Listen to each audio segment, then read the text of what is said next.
जय हिंद दोस्तों। जीवन एक आईना है, जो आप देखते हैं वही दिखता है। आज हम पढ़ेंगे डिजीज, बीमारी। बीमारी क्या होती है, इसके क्या कारण होते हैं, ये किस कारण की वजह से फैलती है, इसका क्या क्लासिफिकेशन है। तो बीमारी आज हम पढ़ेंगे। बीमारी जो क्या होती, डिजीज। डिजीज डिजीज का दूसरा नाम क्या है? इलनेस। इलनेस। और एक और नाम क्या है इसका? सिकनेस। सिकनेस। तो डिजीज दो शब्दों से मिलकर बना है, डिस प्लस इज। डिस का मतलब होता है डिफिकल्टी, डिफिकल्टी, और इज का मतलब इजी। डिफिकल्टी यानी कठिनाई और इजी यानी सरल। तो कहने का मतलब यू है, डिजीज की परिभाषा है, डिजीज एक अबनॉर्मल कंडीशन है। डिजीज एक अबनॉर्मल कंडीशन है जिसमें व्यक्ति की जो फिजिकली, मेंटली, शारीरिक और मानसिक क्रियाएं नॉर्मल से कम हो जाती और डिस्टर्ब हो जाती, उसे क्या कहते हैं? डिजीज कहते हैं या बीमारी कहते हैं। तो डिजीज की परिभाषा है, डिजीज की परिभाषा है कि डिजीज एक अबनॉर्मल कंडीशन है। डिजीज एक अबनॉर्मल मतलब असामान्य, अबनॉर्मल कंडीशन है, असामान्य स्थिति है। इसमें व्यक्ति की मेंटली और मतलब फिजिकली, मेंटली, मानसिक, मेंटली और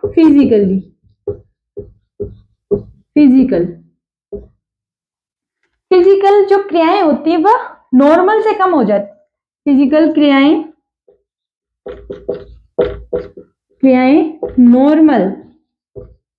नॉर्मल से कम हो जाती है,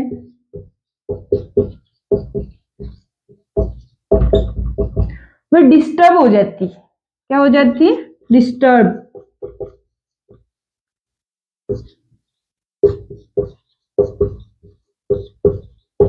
उसे डिजीज कहते हैं। क्या कहते हैं? डिजीज। डिजीज एक अबनॉर्मल कंडीशन है जिसमें व्यक्ति की मेंटली और फिजिकली क्रियाएं नॉर्मल से कम हो जाती है, तो उसकी जो क्रियाएं वो डिस्टर्ब हो जाती है, तो उसे क्या कहते हैं? डिजीज कहते हैं। तो डिजीज को जो फैलाने वाले जो कारण है वो कौन कौन से हैं? तो डिजीज को 3 कारण से डिजीज फैल सकती है। तो डिजीज का 3 कारण है डिजीज के। पहला है एजेंट, दूसरा है होस्ट, तीसरा है एनवायरनमेंट।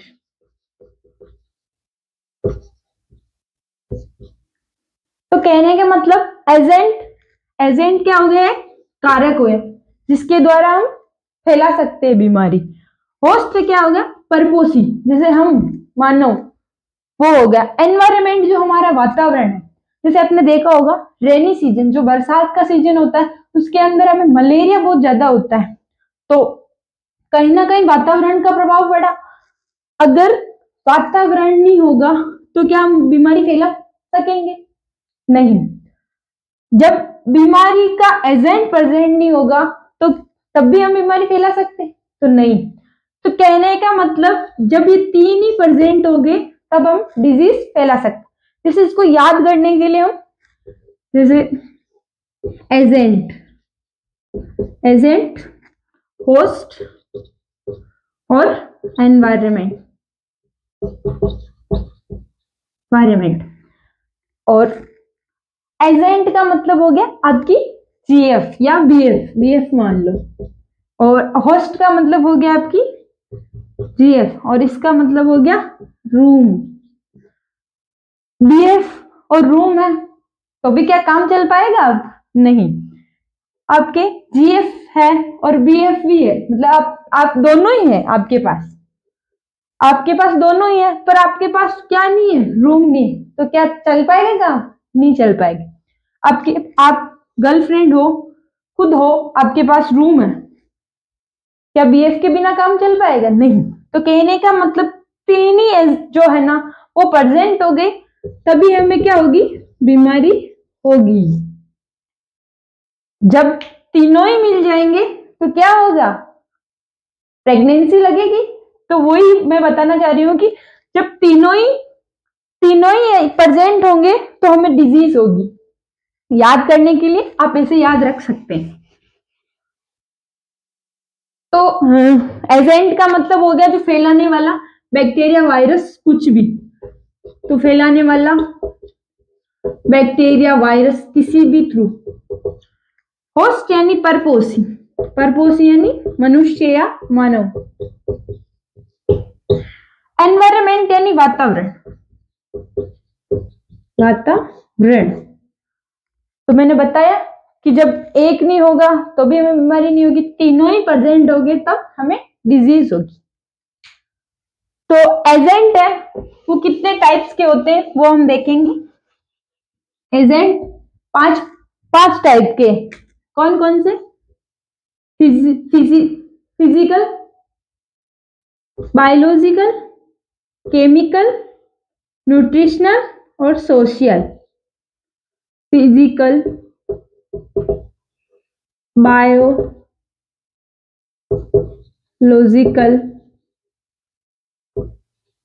केमिकल,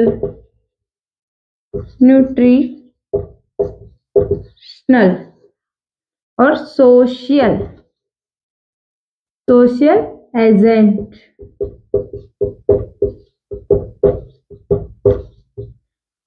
फिजिकल मतलब शारीरिक। शारीरिक का मतलब है कि जो अपने, जैसे कि आपने देखा होगा सर्दी, गर्मी, सूर्य की किरणें से फैलने वाली जो रोग होता है या डिजीज होती वो फिजिकली, शारीरिक तरीके से। बायोलॉजिकल के अंदर जो जीवित साधन, जैसे बैक्टीरिया, अपना वायरस, जैसे टीबी का बैक्टीरिया ट्यूबरकुलाई, माइकोबैक्टीरियम ट्यूबरकुलाई, तो उससे हमें टीबी हो सकती, तो वो फैलने का देख। केमिकल, जैसे हमने देखा होगा पेट्रोल, केरोसिन और धूल, मिट्टी की कण, इनसे भी हमें रोग हो सकता। न्यूट्रिशनल में किसी विशेष प्रकार से अपने पौष्टिक आहार की कमी होना, जैसे आपने देखा होगी कि किसी प्रोटीन की कमी है तो हमें क्या हो जाएगा? क्वाशुखोर। और एनर्जी की कमी है तो हमें मरासमस हो सकता है। सोशल, जब आपके समाज में निरंतर जनसंख्या पर वृद्धि होती रहेगी, वहां पर अशिक्षा का अभाव होगा, लोग बेरोजगार होंगे, तो सोशल कारक कहीं ना कहीं हमें बीमारी की तरफ ले जाए। जब हम पढ़े लिखे ही नहीं होंगे, हमें कुछ पता ही नहीं होगा, हम हॉस्पिटल नहीं जाएंगे, तो इलाज ही नहीं होगा, तो हमें रोग बीमारी हो सकती है। तो एजेंट के पांच कारक हैं। फिजिकल, जो शारीरिक तरीके से मैंने आपको बताया। बायोलॉजिकल, जिसमें जीवित साधन उपलब्ध होते हैं जैसे बैक्टीरिया, वायरस। केमिकल, जिसमें धूल, मिट्टी, केरोसिन, पेट्रोल आदि से जो हमें फैल सकता है रोग। न्यूट्रिशन का मतलब किसी विशेष आहार से भी हो सकता है, किसी आहार की कमी से माल न्यूट्रिशन हो गया। सोशल, जो सामाजिक कारक। अब पढ़ेंगे हम होस्ट।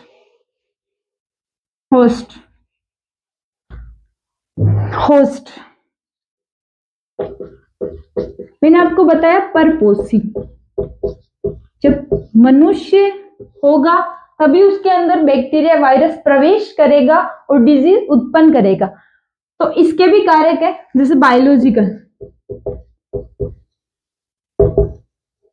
सोशल, इकोनॉमिकल, पॉपुलेशन,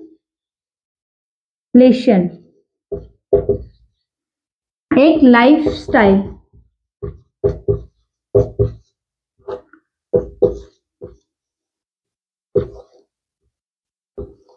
इसमें भी बायोलॉजिकल वही तरीके से, जिसमें भौतिक कारक, जैविक कारक जो है जीवित साधन, जैसे मैंने बताया आपको बैक्टीरिया।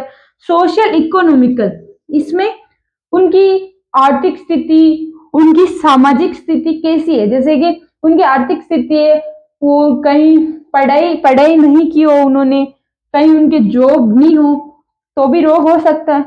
पॉपुलेशन, अगर मैं कहूं जैसे कि अभी चल रहा है कि हम दो हमारे दो, तो आप हम दो की जगह कितने कर लो, 10 कर लो, तो क्या आप उनकी उनकी देखभाल कर सकोगे? आपका एक बच्चा बीमार हो रहा तो दूसरा बीमार हो जाएगा, तो सबका ध्यान नहीं रख सकते हो। तो कहने का मतलब ये जनसंख्या भी प्रभावित कर सकती है बीमारी, जनसंख्या भी बीमारी से प्रभावित कर सकती है अपन को। तो पॉपुलेशन भी एक कारक हो सकता है। लाइफस्टाइल, आपके जीवन जीने का जो तरीका है, आप गलत सेवन कर रहे हो, गलत खा रहे हो, गलत पी रहे हो, अल्कोहल ले रहे हो, तो कहीं ना कहीं आप डिजीज के शिकार हो सकते हो।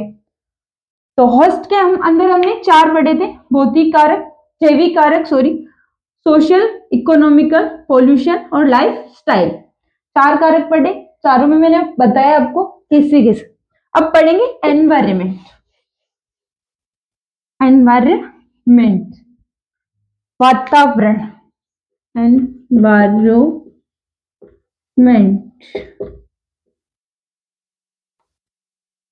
इसमें जैसे वातावरण, आपने देखा होगा मलेरिया जो होता है वो जो हमें बरसात, जो हमने रेनी सीजन होता है उसके अंदर ज्यादा होता, क्योंकि वहां पे जो असुरक्षित, मतलब कि जो बारिश होती है तो पास सारा पानी इकट्ठा हो जाता है, तो सारे मच्छर वहां पे आके बैठ जाते हैं, फिर किसी ना किसी पर्सन को इफेक्ट कर देते हैं, तो किसी ना किसी से उसको डिजीज मलेरिया हो सकता है।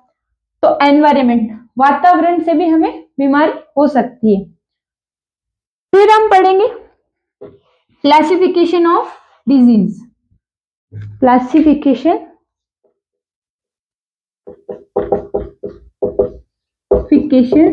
ऑफ डिजीज, वर्गीकरण, बीमारी का वर्गीकरण। तो ब्लड से संबंधित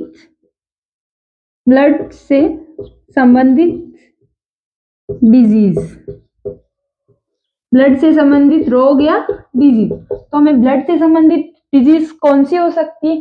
तो आपने देखा एनीमिया, ल्यूकेमिया, ल्यूकेमिया।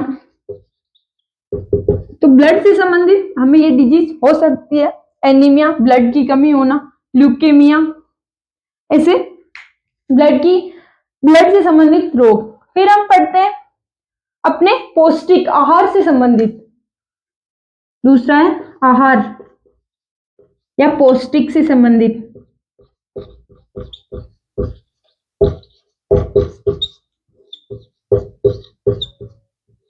आहार से संबंधित रोग कौन कौन से? जैसे आपका हो गया मरासमस, मरा एनर्जी की कमी से, क्वाशुगोर हो गया प्रोटीन की कमी से, अपने विटामिन ए की कमी से नाइट ब्लाइंडनेस हो गया। तो आहार से संबंधित हो गया, आहार से संबंधित हो गया। फिर हम पढ़े रेस्पायरेशन।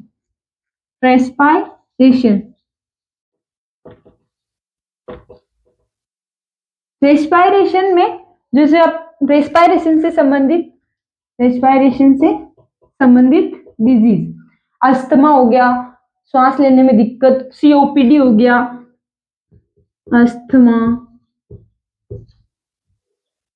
अस्थमा हो गया, फिर सीओपीडी हो गया,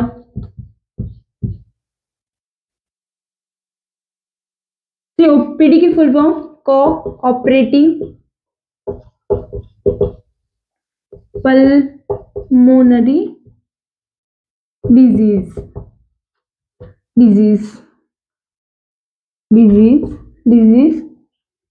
रेस्पायरेशन से संबंधित हो गया, अपना स्किन से संबंधित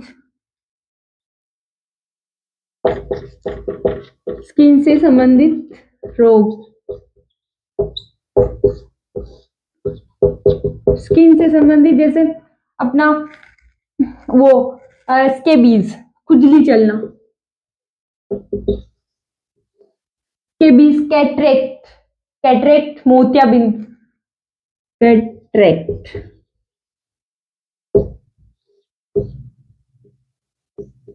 स्केबीज यानी खुजली जलना, केटरेक यानी मोतियाबिंद। कई दिनों से हम इन्फेक्टेड पर्सन के पास रहेंगे जिसको खुजली वगैरह हो रही, तो कहीं ना कहीं हम भी रोगजनक हो सकते हैं। कैटरेक्ट, मोतियाबिंद, आंखों से जो धुंधला वगैरह दिखना। फिर अपन पढ़ते हैं जैसे यूरिन से, यूरिनरी सिस्टम है अपना, उससे संबंधित हो गया, जैसे किडनी हो गया, इनकंटिन्यूटी यूरिन, इनकंटिन्यूटी यूरिन। जैसे आपने देखा होगा जब वृद्ध लोग, बुढ़े व्यक्ति हो जाते हैं तो उनमें कंटिन्यूटी से इनकंटिन्यूटी, उनके मतलब जो यूरिन पे वो कंट्रोल नहीं रख पाते। तो वो क्यों नहीं रख पाते? क्योंकि जो अपनी ग्लैंड होती है, पेरोस्टिक ग्लैंड पे, तो वो उस पे जो पेनिस होता है उसकी जो उस ग्लैंड की साइज क्या हो जाती है, बढ़ जाती है। तो वो जो वृद्ध व्यक्ति है वो यूरिन पे कंट्रोल नहीं रख पाते हैं और बार बार थोड़ी थोड़ी देर में यूरिन का पास आउट होना। तो तमाम चीजें हमने पढ़ी। क्लासिफिकेशन, डिजीज के कारक के अंदर भी अपन ने उसके कितने टाइप्स होते हैं वो पढ़े। तो धन्यवाद दोस्तों।